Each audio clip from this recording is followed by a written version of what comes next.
बालाघाट के विवादित देवी तालाब को अतिक्रमण और प्रदूषण से मुक्त कराने के मामले में नेशनल ग्रीन ट्रिब्यूनल भोपाल ने 27 अप्रैल को कड़ा अंतिम आदेश जारी किया है।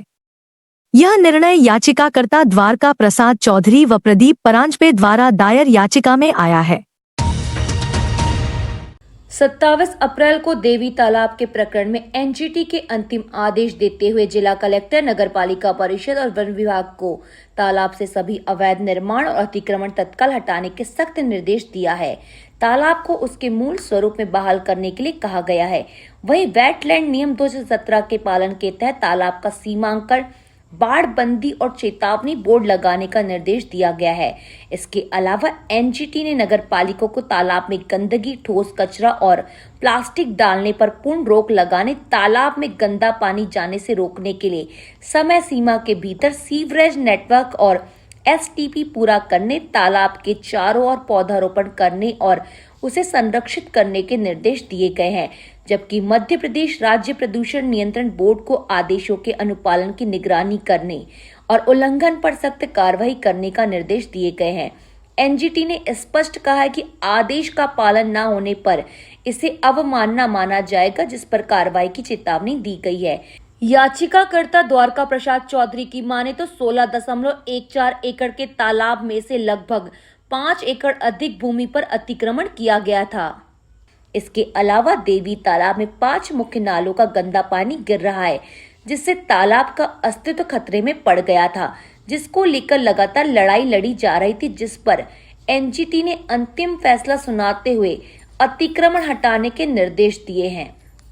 ये जो बालाघाट शहर के शासकीय देवी तालाब को लेकर जो है एनजीटी भोपाल में जो केस चल रहा था, उसमें भी 27 अप्रैल 2026 दिन सोमवार को जो है वो अंतिम सुनवाई हुई। तो अंतिम सुनवाई में माननीय न्यायाधिकरण द्वारा जो है वो कुछ कठोर निर्देश जारी किए गए हैं, जिसमें जो है कलेक्टर बालाघाट को वेटलैंड एक्ट 2017 की धारा 4 जो अतिक्रमण से संबंधित है उसका कठोरता से पालन करने के निर्देश जारी किए गए हैं।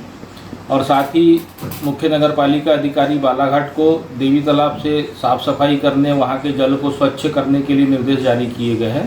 एवं उनके साथ में जो है वो डिविजनल फॉरेस्ट ऑफिसर बालाघाट को वहाँ सघन वृक्षारोपण के लिए भी निर्देश जारी किए गए हैं। कब से ये लड़ाई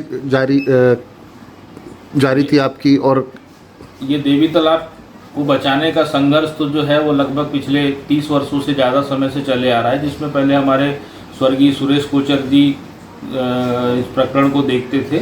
उनके स्वर्गवास के बाद में जो हमारी टीम थी, जिसमें मैं हूँ, हमारे राम मोठवानी जी हैं, अधिवक्ता कलीम कुरैशी, प्रदीप परांजपे जी हैं, राजेश मरार भैया हैं, पीएल कुछिया जी हैं और भी जो हमारे साथ शहर के गणमान्य नागरिक हैं। तो हम लोग सब मिल के जो है एनजीटी, सिविल न्यायालय बालाघाट और उच्च न्यायालय जबलपुर में जो है वो न्यायालयीन लड़ाई हम इनके साथ में लड़ रहे हैं। कुछ टाइम समय सीमा इसमें रखी गई है क्या कि इतने दिनों के अंदर अंदर इन लोगों को अतिक्रमण मुक्त कराना है देवी तालाब को? नहीं, ऐसा कोई समय का निर्धारण नहीं है, लेकिन किसी भी कोर्ट के ऑर्डर के कंप्लायंस के लिए कुछ समय होता है। अब कोर्ट ने ऑर्डर कर दिया, आप उसका सालों उस पर काम नहीं करेंगे तो ऐसा नहीं होता। तो महीना 2 महीने के अंदर में कुछ काम दिखना चाहिए, ताकि हमको भी संतुष्टि हो कि हाँ कोर्ट के आदेश हुए हैं, उस पर जो है वो जमीनी हकीकत पे कुछ काम चल रहा है। इधर एनजीटी द्वारा दिए गए निर्देशों के बाद जिला प्रशासन भी हरकत में आ गया है। इस संबंध में अनुविभागीय दंडाधिकारी बालाघाट गोपाल सोनी ने मुख्य नगर पालिका अधिकारी, नगर पालिका परिषद बालाघाट को आवश्यक दिशा निर्देश जारी किए हैं। मामले में अनुविभागीय अधिकारी राजस्व गोपाल सोनी ने बताया कि एनजीटी के द्वारा कलेक्टर बालाघाट को देवी तालाब में वेटलैंड नियम 2017 का पालन करने के निर्देश दिए गए हैं, जबकि नगर पालिका को प्रदूषित पानी को तालाब में जाने से रोके जाने सहित निर्देश दिए हैं। माननीय एनजीटी न्यायालय भोपाल, सेंट्रल जोन भोपाल के द्वारा एक निर्णय पारित किया गया है, जिसमें देवी तालाब को लेकर एनवायरमेंटल नॉर्म्स में उन्होंने कलेक्टर साहब को, सीएमओ को और पोल्यूशन कंट्रोल बोर्ड के अधिकारियों को निर्देशित किया है। 3 अलग अलग पैरा में उन्होंने आदेश दिया है, जिसमें कलेक्टर साहब को उन्होंने ये निर्देशित किया है कि वेटलैंड रूल्स 2017 के सेक्शन 5 और का पालन करें, साथ ही वहाँ फेंसिंग, साइनेज बोर्ड, साफ़ सफाई ये रखें। इसके अलावा जो नगर पालिका सीएमओ है, उनको अनट्रीटेड वाटर उसमें ना डालने के लिए जो वहाँ खज्जी है वहाँ उसको इन्वायरमेंटल नॉर्म्स के हिसाब से साफ़ सफाई करने के लिए किसी प्रकार का प्लास्टिक या सॉलिड मटेरियल न डालने के लिए निर्देशित की है। इन सब चीज़ की जो निगरानी है उसका कंप्लायंस रिपोर्ट पीसीबी के जो अधिकारी हैं वो प्रस्तुत करेंगे। इस संबंध में जो माननीय न्यायालय का निर्णय आया है उसको कोट करते हुए हमने सीएमओ नगर पालिका अधिकारी बालाघाट को पत्र लिखा है कि माननीय न्यायालय के निर्देशानुसार कार्रवाई करें। हम सभी का प्रयास रहेगा साफ सफाई हम पूरी रखें उसको और जल जो संरचना है उसको सुरक्षित और संरक्षित रखने का कार्य करेंगे।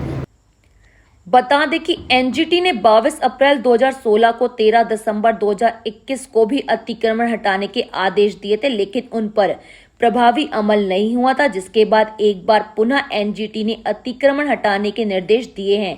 एनजीटी द्वारा जारी किए गए इस अंतिम आदेश के बाद अब जिला प्रशासन क्या कदम उठाता है यह देखने योग्य होगा।